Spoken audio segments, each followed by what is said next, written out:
अब हम बात करेंगे सवालों की। आदि कर्म एक ऐसा कर्म जिसकी वजह से हमें अपने निज धाम यानी कि राधा स्वामी धाम से भी नीचे फेंक दिया गया। यह वचन सन 1934 में पांचवें गुरु परम गुरु साहिब जी महाराज द्वारा फरमाया गया वचन। आत्मा को क्यों नीचे फेंक दिया जाता है? राधा स्वामी धाम से।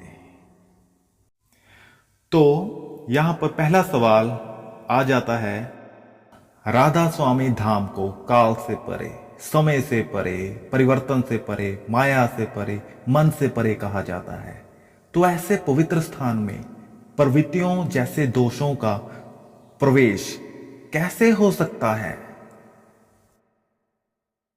पूर्ण गुरु संपूर्ण संसार को आकर्षित करता है, लेकिन पूर्णता के स्थान पर किसी प्रवृत्ति, किसी दोष, किसी माया का आकर्षण का प्रवेश हो जाना गुरु की पूर्णता पर संदेह प्रकट करता है। पूर्णता के स्थान पर आवागमन नहीं होता, वहां पर आना जाना नहीं होता। अगर आना जाना हो जाए तो उसकी अनित्यता, अधूरेपन का प्रमाण खुद ब खुद मिल जाता है। आदि कर्म में बताया गया है कि आपको ऊपर से फेंक दिया जाता है, बार बार फेंक दिया जाता है। चौथा लोक यानी कि राधा स्वामी धाम सिर्फ पूर्ण गुरु का ही स्थान है।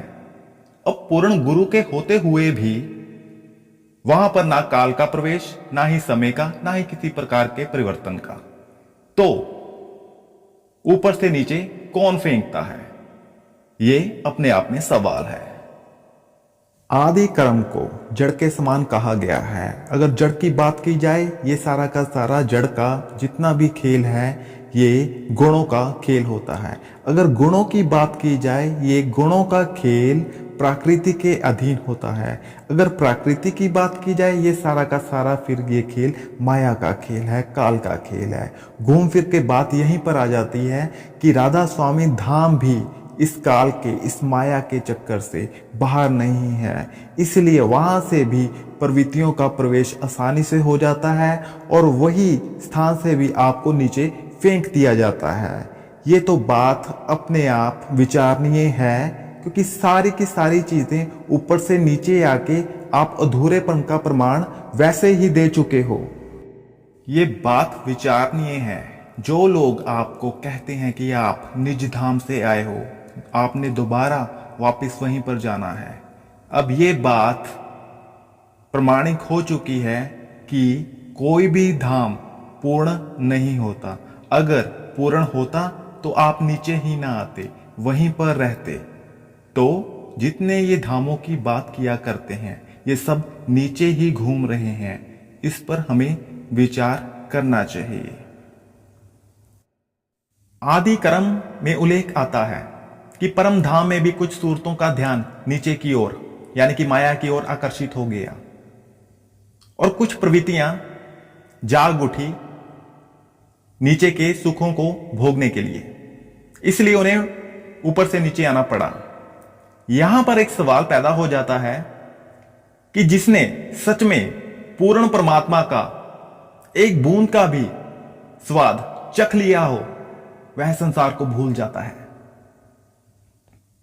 उसके सामने ये त्रिलोकी क्या, सब लोक परलोक फीके पड़ जाते हैं। और अगर राधा स्वामी धाम की बात की जाए तो यहां पर तो एक छोटे से सुख ने परम धाम को, धुर स्थान को धुंधला कर दिया, अधूरा कर दिया। एक छोटे से सुख से सूरतें प्रभावित होकर नीचे की ओर देखने लग गई। वहां पर क्या पूर्ण परमात्मा का सुख, आनंद क्या कम था जो नीचे की ओर आकर्षित हो गई सूरतें? यह कोई छोटी सी बात नहीं है।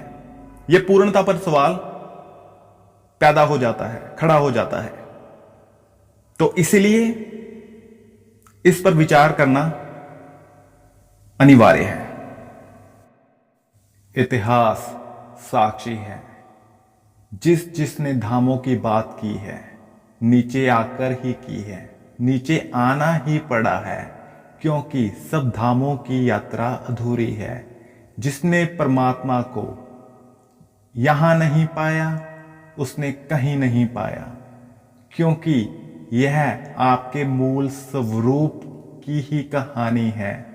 अगर आप धामों में जाकर इतने ही पूर्ण होते तो भाई नीचे ही ना आते, वहीं पर रहते।